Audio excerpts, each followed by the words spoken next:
வணக்கம், இது ஆப்டி கஃபே. இன்றைக்கி நம்ம என்ன பார்க்க போகிறோம் அப்படின்னா, ஒரு அருமையான ஹெல்த்தியான டேஸ்டியான ரெசிபிங்க. அதாவது தக்காளி மசாலா அடை எப்படி செய்யுதுன்னு பார்க்கலாம். தக்காளி மசாலா அடை செய்ய தேவையான பொருட்கள்: இட்லி அரிசி அரை கப், நியர்லி 100 கிராம், நல்லா களைஞ்சிட்டு 4 மணி நேரம் ஊற வச்சு தண்ணியை வடித்து எடுத்து வச்சுருக்கேன். பருப்பு கலவை இதில் என்னென்ன சேர்த்துருக்கேன் அப்படின்னு பார்த்தீங்கன்னா, 1/4 கப் கடலைப்பருப்பு, 1/4 கப் துவரம்பருப்பு, 25 கிராம் பாசிப்பருப்பு, 2 டீஸ்பூன் உளுத்தம்பருப்பு. அதாவது 1/4 கப் அப்படின்னா நியர்லி 50 கிராம். நல்லா களைஞ்சிட்டு இதை எல்லா பருப்பையும் ஒன்றா சேர்த்து ஒரு 4 மணி நேரம் ஊற வச்சு தண்ணியை வடித்து எடுத்து வச்சுருக்கேன். நல்ல பெரிய வெங்காயத்தை பொடியாக நறுக்கியிருக்கேன். நறுக்கின பெரிய வெங்காயத்தோட அளவு பார்த்தீங்கன்னா 1 கப் இருக்குது. ஆக்சுவலாக இது நம்மளுடைய ஆப்ஷனல்.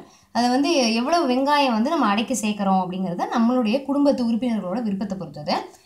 தேங்காய் துருவல் ஒரு 4 டீஸ்பூன், தேவையான அளவுக்கு உப்பு, ஒரு 4 பல் பூண்டு, சோம்பு 1 டீஸ்பூன், 1/4 டீஸ்பூன் மஞ்சள் பொடி, நல்ல பழுத்த தக்காளியை நறுக்கி வச்சுருக்கேன். நறுக்கி வச்ச தக்காளி 1 கப்பு அளவு, கருவேப்பிலை 2 கொத்தை குட்டி குட்டியாக நறுக்கி வச்சுருக்கேன், 3 வரமிளகா. வரமிளகாவுடைய அளவு எவ்வளவு காரம் வேணுமோ அந்த அளவுக்கு நம்மளுடைய ஆப்ஷன் விருப்பம் அந்த காரம். தேவையான அளவுக்கு தண்ணி அரைக்கிறதுக்கு. ஸோ இப்போ என்ன பண்ணிடலாம் அப்படின்னா, முதல்ல அரிசியை வரமிளகா, பூண்டு, சோம்பு அதெல்லாம் ஒன்றா போட்டு முதல்ல அரிசியை கொரகொரப்பாக அரைச்சி முடிச்சுட்டு அதுக்கப்புறம் பருப்பை சேர்த்து அரைக்கலாம். அரிசி, மிளகா, பூண்டு, சோம்பு எல்லாத்தையுமே நான் ஓரளவுக்கு 3/4 பதத்துக்கு அரைச்சிட்டேன். அரிசியை பொறுத்த வரைக்கும் தண்ணி விடாமல் முதல்ல அரைச்சிட்டு அதுக்கப்புறம் தான் நம்ம என்ன செய்யணும் அப்படின்னா தண்ணி சேர்க்கணும். எடுத்த உடனே தண்ணி சேர்த்துட்டோம் அப்படின்னா அரிசி சரியாக மசியாது. ஸோ இதுக்கப்புறம் இது கூட நம்ம பருப்பை சேர்த்துக்கலாம். பருப்பு, அதுக்கப்புறம் தக்காளி. இது தக்காளி அடைங்கிறனால நான் மேக்ஸிமம் ஒரு வேளைக்கு தான் இது வர மாதிரி செய்வேன். நம்ம எடுத்துருக்கிற மெஷர்மெண்ட்டுக்கு நியர்லி ஒரு 8 அடை வரும். கரெக்டாக இருக்கும், ஒரு வேளையில் முடிஞ்சிடும். தக்காளி சேர்த்து அரைக்கிறதுனால நம்ம ஃப்ரெஷ்ஷாக சாப்பிட்டா ரொம்ப டேஸ்டியாக இருக்கும். உள்ளே வச்சு சாப்பிட்டு, அதாவது ஃப்ரிட்ஜுக்குள்ளே வச்சு சாப்பிட்றத விட நம்ம வெளியில் வச்சே ஒரு வேளைக்கு சாப்பிட்டு முடிச்சிடலாம். இது கூட தக்காளியையும் சேர்த்துக்கலாம். இது ஒரு ஓட்டிட்டு அதுக்கப்புறம் தக்காளியை சேர்த்து அரைச்சிப்போம். பருப்பு கலவையும் சேர்த்து அரைச்சாச்சு. நான் ரொம்ப மசிக்கலை, அதே மாதிரியே இதில் தண்ணியும் சேர்க்கலை. ஏன்னா இப்போ இனிமேல் தான் நம்ம தக்காளி சேர்த்து அரைக்க போகிறோம். தக்காளியில் இருக்கிற தண்ணி எவ்வளவு குவான்டிட்டி வருதுன்னு நமக்கு தெரியாது. ஸோ தக்காளி சேர்த்து அரைச்சிட்டு அதுக்கப்புறம் தேவையான அளவுக்கு தண்ணி விட்டுக்கலாம். அரிசிக்கு மட்டும்தான் நான் கிட்டத்தட்ட ஒரு அரை டம்ளர், ஒரு 50 ml தண்ணி விட்டு அரைச்சேன். பருப்புக்கு தண்ணி சேர்க்கல.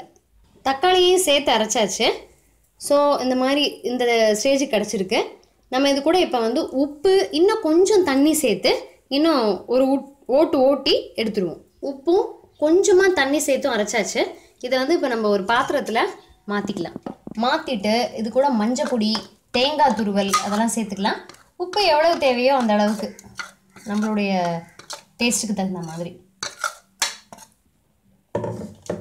அதே மாதிரி நீர்க்க இருக்கணும், தோசை மாதிரி வாக்கணும்னாலும் நீங்கள் கொஞ்சம் தண்ணி ஜாஸ்தி சேர்த்துக்கலாம். அடை மாதிரி ரொம்ப திக்காக வேணும் அப்படின்னா கொஞ்சம் மாவு கெட்டியாக இருக்கணும். ஸோ தேங்காய் துருவல், மஞ்சள் பொடி நல்லா கலக்கிடுவோம். வாக்குறதுக்கு முன்னாடி நம்ம அந்த வெங்காயம் நறுக்கி வச்சுருக்கோம் இல்லையா, பொடி பொடியாக, அதை சேர்த்துக்கலாம். ஸோ நல்லா கலந்துடலாம். மாவில் தேவையான அளவுக்கு உப்பு சேர்த்து கொஞ்சமாக எவ்வளவு தண்ணி வேணுமோ இந்த அளவுக்கு இருந்தால் கரெக்டாக இருக்கும், கொஞ்சம் மொத்தமாக வாக்குறதுக்கு. ஸோ இது கூட கருவேப்பிலை, நறுக்கி வச்சுருந்த வெங்காயம் எல்லாத்தையும் சேர்த்து நல்லா கலக்கிடலாம்.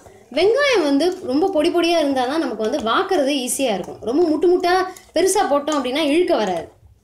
அதனால் மாவை நல்லா கலக்கிட்டு இப்போ இதை வாத்தரலாம். நான் நல்லெண்ணெய் யூஸ் பண்ணுறேன். நீங்கள் தேங்காய் எண்ணெய் பிடிச்சாலும் யூஸ் பண்ணிக்கலாம். தேங்காய் எண்ணெய் வாசனையும் நல்லாயிருக்கும். ஸோ அடுப்பில் கல் சுட்டுருச்சு. இப்போது ஒரு 2 கரண்டி மாவு ஊற்றி லைட்டாக இழுத்து விடலாம். கொத்தமல்லி தழை உங்களுக்கு வாசனை அடைக்கி பிடிச்சிருந்தாலும் அதையும் சேர்த்துக்கலாம். 2 கரண்டி விட்டு கொஞ்சமாக, எனக்கு அடை கொஞ்சம் மொத்தமாக இருக்கணும். நீங்கள் கொஞ்சம் நீர்க்க வேணும் அப்படின்னா இன்னும் கொஞ்சம் தண்ணி சேர்த்து தோசை மாதிரி வாத்துக்கலாம். ஸோ இந்த அளவுக்கு இழுத்து விட்டு நல்லெண்ணெய், இது அப்படியே சிம்லேயே வேகட்டும். அடையில் இந்த சைடெல்லாம் பார்த்தீங்கன்னா கலர் மாறி இருக்குது, அதாவது வெந்திருக்கு அப்படின்னு அர்த்தம். ஸோ அந்த வெந்த இடத்துல இந்த தோசை திருப்பியால் இந்த மாதிரி ஒரு 2 ஓட்டை போட்டு விட்டுட்டு அங்கேயும் நம்ம வந்து 2 சொட்டு நல்லெண்ணெய் விட்டுடலாம். நல்லெண்ணெய் விட்டு அடை வந்து சிம்மிலேயே தான் வேகணும். சிம்மில் வெந்தால் தான் உங்களுக்கு வந்து ரொம்ப அந்த கருப்பாகாமல் நல்லபடியாக சூப்பராக கோல்டன் கலரில் வேகும். மேக்ஸிமம் போர்ஷன் நீங்கள் வெந்தாச்சு. இப்போ அடையை வந்து நம்ம திருப்பி போட்டுடலாம். அப்படியே சூப்பராக அழகாக கிறிஸ்பியாக வந்திருக்கு. கலரும் அட்டகாசமாக இருக்குது. தக்காளியினுடைய புளிப்பு, பூண்டு, சோம்பு வாசனை ரொம்ப டேஸ்டியாக இருக்குங்க அந்த அடை. இந்த பக்கம் ஒரு 1/2 டீஸ்பூன் நல்லெண்ணெய் விட்டுடலாம். இங்கேயும் வேகட்டும். அடையை திருப்பி போட்டு கீழ் போர்ஷனும் வந்து நல்லா வந்துருச்சு. ஸோ இதை வந்து எடுத்து நம்ம தட்டில் போட்டுடலாம்.